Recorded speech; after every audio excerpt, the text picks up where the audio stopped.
tiba saatnya kita akan mendengarkan firman Tuhan. Firman Tuhan pada siang hari ini akan disampaikan oleh Bapak Pendeta Alex. Waktu dan tempat kami persilahkan. Mari Bapak Ibu, Saudara yang dikasihi Tuhan, sebelum kita membaca, merenungkan firman Tuhan, kita berdoa. Bapa di dalam surga, pemilik hidup kami datang dalam ucapan syukur kepadamu ya Tuhan, karena kesempatan siang hari ini. Dari berbagai penjuru tanah air kami dikumpulkan bersama-sama secara virtual. Kami boleh datang beribadah, memuji, memuliakan nama-Mu. Dan tiba waktunya bagi kami untuk membuka firman-Mu ya Tuhan. Kami mohon ketika kami membuka firman-Mu, bukalah juga hati kami. Jadikanlah hati kami seperti tanah yang baik, supaya ketika benih firman Tuhan ditaburkan, boleh sungguh-sungguh berakar, bertumbuh, dan juga berbuah nyata di dalam kehidupan kami. Berkati baik hamba-Mu yang menyampaikan, setiap kami yang mendengar, Tuhan tolonglah kami semua, agar kami bukan hanya menjadi pendengar-pendengar firman yang setia, tapi mampukan dengan kuasa dari Roh-Mu yang kudus. Kami dimampukan menjadi pelaku-pelaku firman-Mu di dalam kehidupan kami. Bersabdalah ya Tuhan, kami umat-Mu sedia mendengarnya. Di dalam satu nama yang kudus, nama yang berkuasa, nama Tuhan kami Yesus Kristus, kami menyerahkan pemberitaan firman-Mu. Amin. Shalom Bapak Ibu Saudara yang dikasihi dalam Tuhan Yesus Kristus, persekutuan warga Kristiani DJBC yang Tuhan Yesus kasihi. Pertama-tama saya bersyukur kepada Tuhan boleh melayani saudara pada siang hari ini dalam tema yang diberikan untuk kita pikirkan dan renungkan bersama, yaitu hidup bagi Kristus.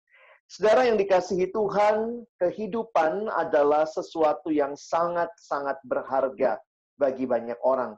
Banyak orang mempertahankan hidup begitu rupa, tetapi pertanyaan yang penting untuk sama-sama kita tanyakan, hidup yang seperti apa yang saudara dan saya sedang jalani, sedang perjuangkan, dan sedang pertahankan. Nah, saudara yang dikasihi Tuhan, saya menyiapkan slide untuk menolong kita di dalam pembahasan siang hari ini. Slide-nya nanti bisa ditampilkan, dan juga setelah ibadah nanti saudara boleh memiliki slide ini, bisa meminta kepada pengurus. Nah, saudara yang dikasihi Tuhan, bisa tolong next slide. Saya melihat bahwa kita perlu sekali memiliki cara pandang, ya. Cara pandang saya ibaratkan seperti kacamata. Nah, cara pandang kita melihat dunia itu akan menjadi bagaimana kita bersikap dan juga memaknai kehidupan. Saudara, seperti kacamata, layaknya kalau misalnya itu adalah kacamata hitam, maka ketika kacamata hitam yang dipakai, maka semua realita dunia yang ada dan kita lihat melalui lensa yang hitam itu akan menjadi hitam. Seandainya lensanya berwarna merah, maka ketika kita mengenakan itu, maka semua realita yang kita lihat ikut jadi berwarna merah. Nah, saudara, bagi kita anak-anak Tuhan, seharusnya bagaimana kita memandang realita kehidupan? Lensa apa yang perlu saudara dan saya pakai untuk memaknai kehidupan? Nah, menarik sekali, kekristenan berbicara tentang penciptaan, berbicara tentang manusia jatuh ke dalam dosa, berbicara tentang penebusan dalam Kristus, dan kita punya pengharapan bahwa satu hari kelak Tuhan akan datang kedua kali dan akan memulihkan segala sesuatu. Penciptaan, kejatuhan dalam dosa, penebusan dalam Kristus, dan pengharapan akan pembaharuan dunia dan segala isinya. Nah, kalau kita melihat sebenarnya 4 tema besar inilah yang saudara bisa temukan di dalam Alkitab. Kalau kita peres Alkitab kita begitu rupa, maka kita menemukan kisah mulai dari penciptaan, kejatuhan manusia dalam dosa, karya penebusan Kristus, dan pemulihan segala sesuatu. Nah, karena itu secara Kristiani, ketika saudara dan saya ingin memaknai hidup, mari kita membingkai hidup kita, melihat hidup kita dalam lensa ini. Bagaimana kita memaknai, mulai dari manusia dicipta, jatuh ke dalam dosa, ditebus dalam Kristus, dan memiliki pengharapan kekal di dalam Kristus. Nah, saudara yang dikasihi Tuhan, bagi saya yang menarik, bahwa ternyata banyak cara pandang yang ditawarkan oleh berbagai kepercayaan lain pun punya konsep penciptaan, punya konsep tentang kejatuhan dalam dosa. Tapi yang menarik, kehidupan dalam Kristus, penebusan dalam Kristus, next slide, saya pikir ini yang paling membedakan kekristenan dengan semua bentuk kepercayaan dan cara pandang di dalam dunia.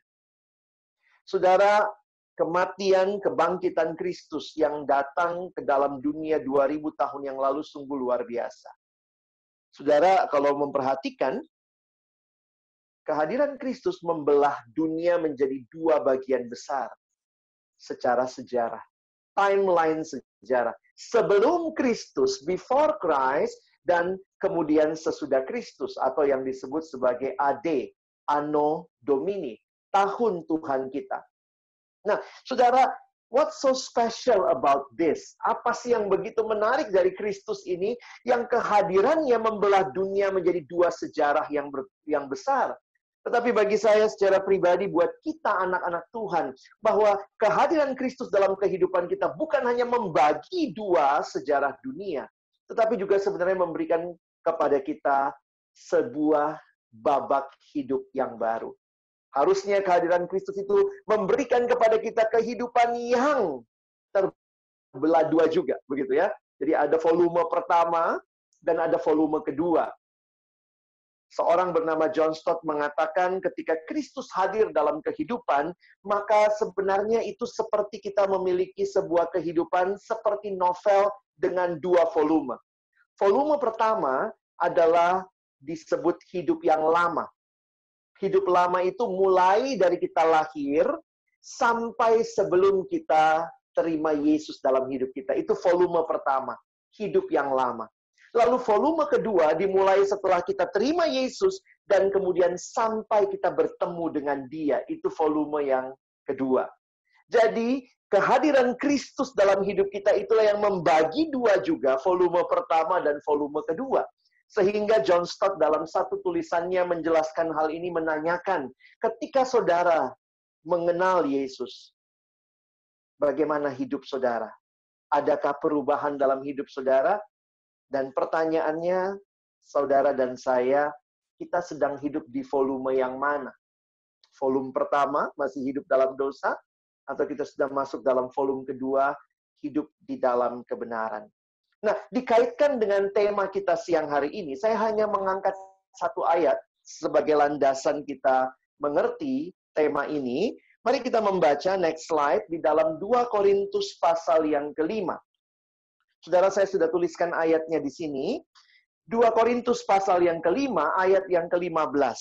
Nah, saudara perhatikan ya, poin signifikannya masih sama.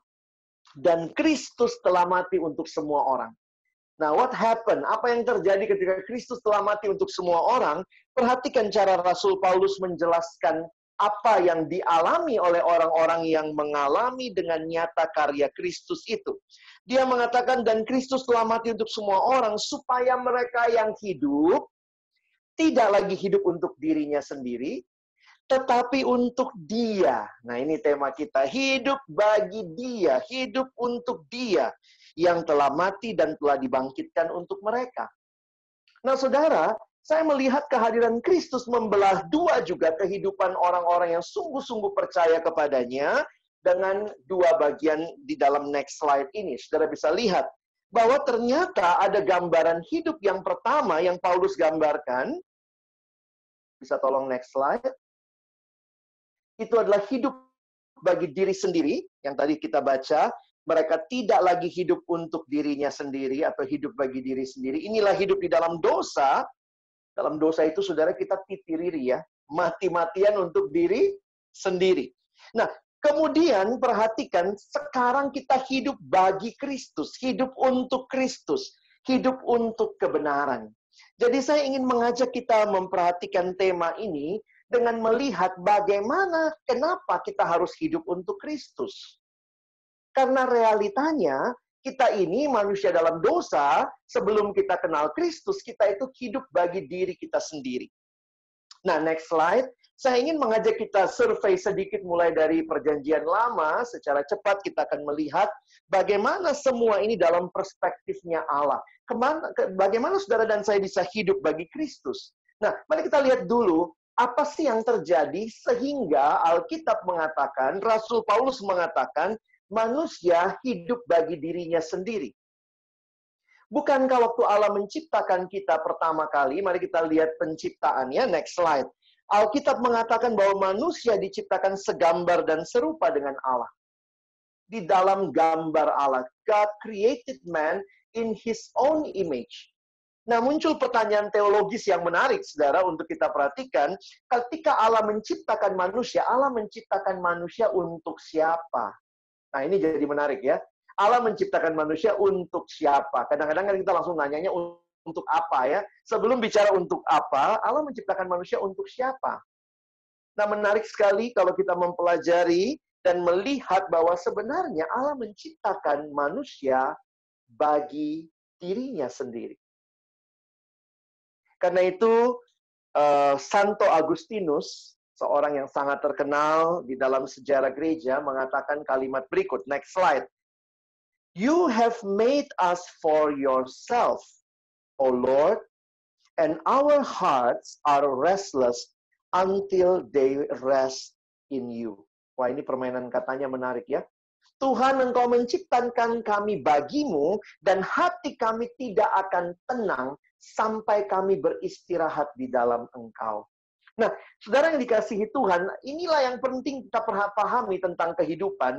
Karena ini awalnya Tuhan menciptakan kita. Tuhan menciptakan kita bagi dirinya, sehingga ketika saudara dan saya yang hidup di dalam dunia yang dicipta oleh Allah, sadar atau tidak, kita memiliki tujuan yang harusnya seirama dengan pencipta kita. Next slide. Waktu kita bertanya, who am I? Siapakah saya? Why am I here for? Mengapa saya ada di sini? Maka your purpose in life is not from yourself. Manusia bukan makhluk independen. Manusia adalah makhluk yang diciptakan oleh Allah, makhluk yang bergantung kepada Allah, makhluk yang karena kita dicipta oleh Allah, maka tujuan kita bukan dari diri kita. Your purpose is not only from yourself inside, but your purpose is from outside, from your Creator. Dan ini menarik sekali melihat apa yang Tuhan berikan kepada manusia sebagai mandat di dalam Kejadian 1 ayat 28. Bisa perhatikan di next slide. Kejadian 1 ayat 28 di dalam bahasa Indonesia dikatakan, beranak cuculah, bertambah banyaklah, penuhilah bumi, dan taklukkanlah itu. Ini mandat atau perintah yang Allah berikan untuk manusia. Next slide. Perintah untuk be fruitful and become many and fill the earth. Nah, saudara, apa yang kita perlu pahami dulu tentang hal ini? Saya mau menarik makna teologis bagi kita yang sesuai dengan apa yang seharusnya kita pahami sebagai makhluk ciptaan. Ini konsekuensi ciptaan. Tuhan ciptakan kita, lalu Tuhan tempatkan kita di dalam dunia miliknya. Nah, menarik sekali. Next slide, kita perhatikan. Di sini mengingatkan kita bahwa owner yang sesungguhnya adalah Allah. God's ownership. Bagaimana dengan kita manusia? Maka manusia kita sebenarnya adalah steward. Atau bahasa Indonesia seringkali menerjemahkan sekarang dengan istilah penata layan. Kita bukan owner. Kita cuma steward. Kita bukan pemilik segala-galanya. Nah, ini yang penting sekali kita ingat. Kadang-kadang memang manusia lupa diri, saudara ya. Manusia berpikir manusialah pemilik segala-galanya. Saya seringkali kasih contoh yang agak ekstrim. Bayangkan kalau misalnya saudara ngekos, misalnya ada ya yang mungkin masih single, atau yang mungkin masih jauh dari lokasi daerah asalnya, dia tinggal di dekat kantor, dia ngekos. Bayangkan kalau malam-malam, ini dibayangkan ya saudara, jangan dilakukan. Do not try this at home. Kalau saudara keluar dari kamar kos, misalnya biar agak seru, malam-malam, saudara keluar jam 12 malam, lalu kemudian saudara kasih pengumuman. Lalu saudara kasih pengumuman, hai semua penghuni kos. Wah, di tengah malam jam 12 ngomong begitu, orang pada bangun, keluar semua dari kamar, lalu orang nanya, ada apa? Lu kok teriak-teriak malam-malam? Lalu saudara bilang, saya mau kasih pengumuman. Mulai malam ini, kosan ini punya saya. Saudara, saya pikir kalau saudara lakukan itu, orang akan mengatakan saudara miring, gila, ritik, gitu ya. Saudara, waktu saya menghayati hal ini, sebenarnya bukankah itu yang seringkali terjadi dengan manusia yang dicipta oleh Allah, diberi mandat untuk memelihara, menguasai semua yang adalah milik Allah, lalu ingat, manusia lupa diri. Manusia berpikir dia adalah owner. No, kita cuma steward. Kita cuma penata layan. Nah, karena saudara malam-malam teriak-teriak, ibu kos juga bangun. Ada apa, nak? Kok teriak-teriak malam-malam, lalu ibu kos bilang begini. Bisa saya bantu? Kenapa malam-malam teriak-teriak? Lalu kamu bilang sama ibu kos, tante, pemilik kos, saya cuma mau ngasih pengumuman, tante. Barusan saya kasih pengumuman. Mulai malam ini, kosan ini punya saya. Saya pikir ibu kos juga akan menganggap saudara miring. Dan puncak dari kegilaan saudara malam itu, saudara bilang, dan mulai malam ini tante keluar dari sini. Oh, saya pikir itu cerita yang nggak masuk akal ya. Siapa yang boleh ngusir? Yang punya kos atau yang ngekos? Yang harusnya bisa ngusir sih yang punya kos ya. Tetapi ketika steward berlagak jadi owner, maka steward merasa I own everything. Dan bukankah itu yang terjadi di Taman Eden? Manusia yang diberikan mandat memelihara taman itu oleh sang pemilik segala-galanya, yaitu Allah. Manusia berontaknya kepada Allah, sang pemilik. Sama seperti anak kos yang ngusir ibu kosnya. Saya pikir itu nggak tahu diri banget ya. Itulah realita kejatuhan manusia dalam dosa. Ketika Allah menciptakan segala sesuatu, bukankah itu miliknya yang dia percayakan kepada kita, yang harusnya saudara dan saya kelola untuk apa? Next slide. Untuk kemuliaan Allah. For His glory. Saudara, ingat ketika kita masih ada dalam dunia ini. Saudara dapat jabatan, saudara punya kekayaan, saudara punya keahlian, kemampuan. Ingat, kita bukan owner. Kita adalah steward. Orang bilang di Dirjen Bea Cukai katanya tempat yang basah. Ya, mungkin banyak air di sana begitu ya. Tapi saudara, ingat, itu uang rakyat. Kira-kira begitu ya, itu uang negara. Itu bukan milik saudara. Dan lebih jauh lagi kalau kita memandang dari perspektif Kristiani, you are only steward. Ketika saudara dan saya menata layan dengan baik, saya sangat percaya Tuhan sanggup memenuhi kebutuhan kehidupan kita. Kita tahu batasnya, kita tahu bagian kita. Jadi sebenarnya kalau kita melihat penciptaan sejak awal, kita memang dicipta oleh Allah, dicipta untuk Allah, dicipta untuk memuliakan Allah. Itu tujuan kita. Tetapi ketika manusia jatuh dalam dosa, next slide, maka saudara melihat ini apa yang terjadi adalah hamartia. Dosa digambarkan sebagai manusia tidak melakukan apa yang Allah mau. Makanya di dalam dosa itu gambarannya adalah missing the target. Harusnya kalau orang memanah, kena yang paling tengah, saudara. Tetapi waktu manusia jatuh dalam dosa, manusia bukannya mencapai target sasaran Allah. Harusnya manusia memuliakan Allah, tapi manusia tidak memuliakan Allah. Karena itu saya senang dengan satu definisi yang diberikan oleh John Piper dalam tulisannya tentang dosa, next slide. Dia mengatakan, sin is what you do when your heart is not satisfied with God. Dosa adalah apa yang engkau lakukan ketika hatimu tidak puas dengan Allah. Karena manusia yang harusnya penata layan tidak puas dengan Allah yang pemilik. Manusia mengatakan apa? Turun Tuhan. Bagusan saya jadi pemilik. Bagusan saya yang mengatur. Kita tidak mau diatur. Kita tidak mau tunduk kepada otoritas. Dan saya pikir itulah realita yang membuat kita menyadari dosa menjadi bagian manusia yang berontak kepada Allah. Tapi saudara, dosa begitu mengerikan. Dan manusia tidak sanggup menyelesaikan dosa. Tetapi Allah datang di dalam anaknya Tuhan kita, Yesus Kristus. Next slide. Bagi saya, dosa realita milik manusia. Tetapi solusi atas dosa is not from man. Jesus Christ, the God solution for our sins. Dia mati menggantikan kita. Searching for the answer to life, you have found him. Jesus. Saya suka kumpul gambar, saudara ya. Ini cari di mana ini ya. Keyboard ada S-nya 2 begitu ya, Jesus ya. Tapi ini menarik untuk kita perhatikan dalam realita kehidupan kita. Karena itu saya menyimpulkan, next slide.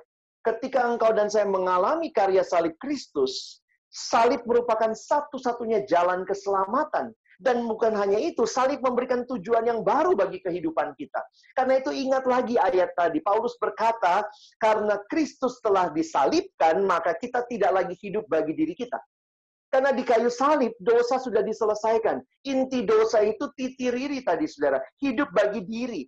Jadi kalau saudara masih hidup bagi diri, masih hidup dalam dosa, belum menyelesaikan masalah itu, belum mengalami karya Kristus dalam hidup kita, maka saudara tidak akan pernah bisa dan sanggup hidup bagi Allah.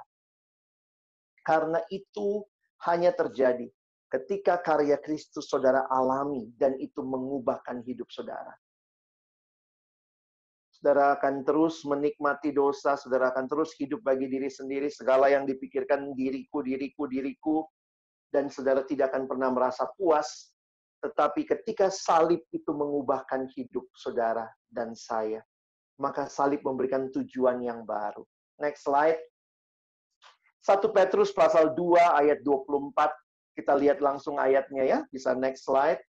Menarik sekali dalam tulisan, tadi tulisannya Paulus ya. Paulus bilang, Kristus, salib Kristus memberikan tujuan yang baru. Next slide, coba lihat ini kalimatnya Petrus. Petrus berkata, Ia, Yesus, sendiri telah memikul dosa kita di dalam tubuhnya di kayu salib. Supaya kita, yang telah mati terhadap dosa, hidup untuk kebenaran. Oleh bilur-bilurnya kamu telah sembuh. Saudara perhatikan, tujuan penebusan kita adalah supaya kita yang telah mati karena dosa, sekarang kita hidup untuk kebenaran. Next slide. Hidup benar. Kenapa kita mesti hidup benar? Bagaimana kita bisa mengalami karya yang seperti itu? Bagaimana kita bisa hidup bagi Kristus? Nah, saya kembali mengajak kita melihat beberapa slide ini. Next slide. Karena sebenarnya kita tuh telah dibayar lunas. Saudara orang bea cukai ngerti lah lunas-lunasan ya. Kalau udah di-stempel, dicap, paid full, ini sudah bebas beanya, maka dia bisa masuk, bisa dijual, dan seterusnya. Tetapi selesaikan dulu. Tetapi yang menarik, kalau kita perhatikan bahwa semuanya telah dibayar lunas di kayu salib. Next slide.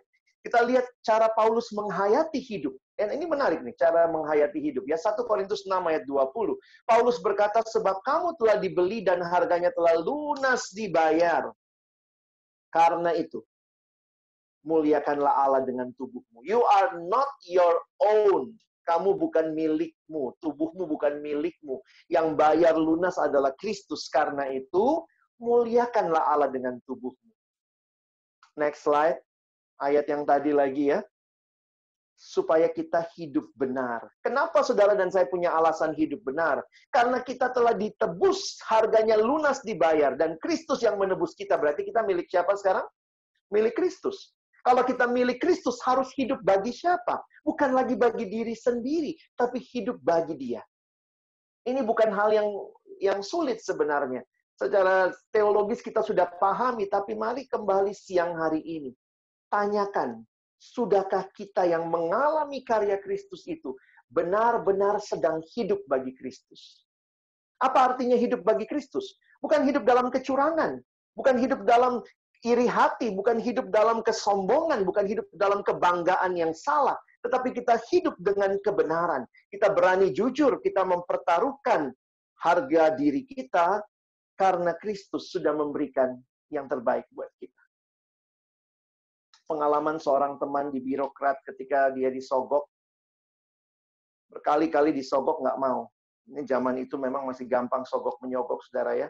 Nggak mau disogok, lalu datanglah orang itu yang nyogok itu, lalu dia bilang begini sama teman saya ini. Dia bilang, Pak, Bapak itu mesti disogok berapa sih? Dia bilang gitu ya. Berapa deh Pak? Nanti Saya bilang sama atasan saya, Bapak tuh berapa sih harganya? Mesti disogok, kok nggak mau terima, dikasih ini, nggak mau dikasih ini, nggak mau. Lalu kemudian teman saya dalam kerendahan hati, kesadaran bahwa dia juga sebenarnya sangat rentan, dia bilang, saya belajar tidak terima. Kamu mau tahu harga saya? Saya seharga darah Kristus yang sudah mati dan bangkit bagi saya. Tiba-tiba yang nyogok itu di ruangannya diam, saudara. Diam, matanya berkaca-kaca, terus kemudian dia bilang, aduh Pak, maaf Pak, saya malu. Saya juga Kristen. Jadi Kristen ya kok Kristen, saudara ya.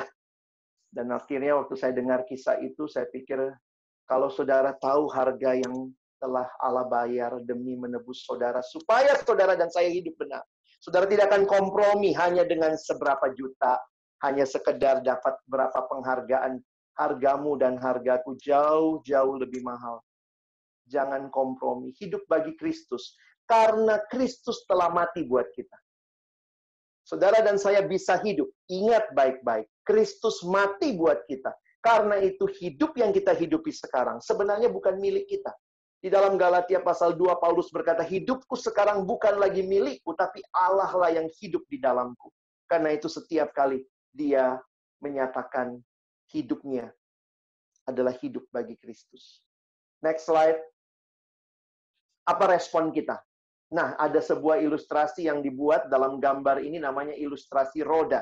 Dibuat oleh seorang bernama Dawson Trotman. Bapak Dawson Trotman menggambarkan di dalam Kristus sebenarnya seperti sebuah roda. Roda itu yang muter mananya, saudara? Porosnya yang muter. Maka kalau di poros di pusat hidup ada Kristus, maka itulah yang akan menggerakkan seluruh hidup kita. Tapi kemudian dia menggambarkan ada dua jari-jari, satu yang vertikal, melambangkan hubungan dengan Allah, satu yang horizontal, melambangkan hubungan dengan sesama. Karena itu digambarkan, ini seperti ilustrasi sekolah minggu ya. Adik-adik bagaimana bertumbuh? Baca kitab suci, doa tiap hari kalau mau tumbuh. Seharusnya hidup kita yang ada dalam Kristus memiliki relasi dengan Tuhan. Kita bicara sama Tuhan ke atas namanya doa. Tuhan bicara kepada kita melalui firman Tuhan. Itulah gambaran garis yang vertikal. Tapi bukan hanya itu, saudara. Kita juga punya relasi dengan sesama, diwakili dengan garis yang horizontal. Maka perhatikan, ada dua bentuk. Yang ke dalam dengan sesama orang percaya, kita harus rajin bersekutu. Dan bagi mereka di luar yang belum percaya, maka kehadiran kita, kehadiran saudara dan saya adalah untuk bersaksi. Jadi, kalau kita melihat gambar ini, sebenarnya lagu sekolah minggu perlu dilengkapi ya. Baca kitab suci, doa tiap hari, rajin bersekutu, dan giat bersaksi. Itulah kehidupan orang Kristen yang mengalami Kristus di pusat hidupnya. Kalau saudara hidup bagi Kristus, alamilah relasi dengan Tuhan dan juga relasi dengan sesama. Saya tutup dengan beberapa slide ini. Next slide. Nah, ini gambarannya, aktivitas rohani yang mungkin Bapak Ibu harus bangun terus dalam hidup beriman kita. Engkau mau hidup bagi Kristus, nikmati relasi dengan Kristus, relasi dengan sesama. Next slide, ada pepatah Afrika mengatakan, if you want to go fast, go alone. But if you want to go far, go together. Nasihat firman Tuhan bagi kita, sesama anak-anak Tuhan, di PWK, DJBC, saya harapkan mari kita bangun persekutuan kita. Bersyukur dengan online seperti ini dari berbagai daerah bisa berkumpul, tapi kiranya kita benar-benar merindukan saling membangun satu sama lain. Ini juga bagian wujud kita hidup bagi Kristus. Hidup dalam komunitas yang sama-sama bertumbuh. Saya pikir biarlah komunitas ini menjaga kita yang ada di Dirjen Bea dan Cukai, supaya benar-benar punya hidup yang lurus bagi Tuhan. Dengarkan nasihat firman Tuhan menutup pertemuan kita. Next slide. Ibrani 10 ayat 24 dan 25. Saya akan bacakan, semua ada di screen dalam dua slide berikut. Next. Dan marilah kita saling memperhatikan.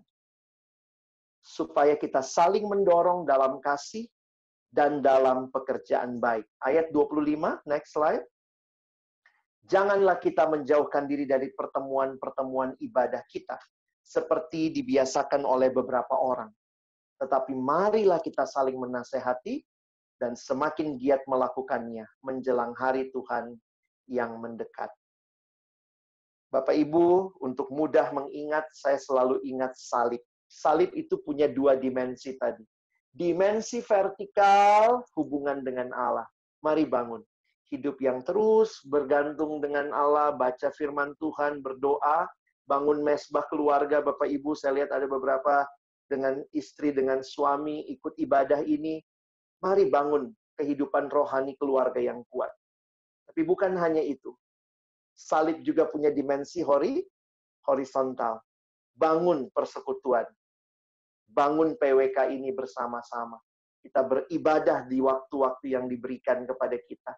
Dan mari kita melayani, bersaksi. Karena kedamaian yang kita alami, bahkan di tengah virus corona seperti ini ya. Kenapa orang-orang percaya bisa damai, bisa tenang? Bukan karena kita tidak alami corona. Tapi karena ada Kristus, ada Tuhan yang hadir dalam pergumulan hidup kita. Dan mari bagikan kedamaian ini melalui hidup yang mengalami karya Kristus. Hidup bagi Kristus, maka kita pun dimampukan hidup bagi sesama. Kiranya Tuhan menolong kita. Bukan hanya jadi pendengar firman, tapi jadi pelaku-pelaku firman. Amin. Mari kita berdoa. Bapa Surgawi, terima kasih buat firman-Mu, terima kasih buat setiap hati yang mau hidup bagi Kristus. Mengingat kembali, kami dicipta untuk-Mu. Bahkan waktu kami jatuh dalam dosa, Kau menebus kami, supaya kami kembali hidup bagi-Mu. Harganya setelah lunas dibayar, kami mau hidup, memuliakan Tuhan, dan jadi berkat bagi sesama. Kami bersyukur untuk kesempatan mendengar firman. Sekali lagi kami mohon, tolong kami bukan cuma jadi pendengar firman, mampukan kami jadi pelaku-pelaku firman di dalam kehidupan kami, di dalam pekerjaan kami, supaya kami pada akhirnya tidak mempermalukan Tuhan, tapi benar-benar mempermuliakan Tuhan. Dalam nama Yesus kami berdoa.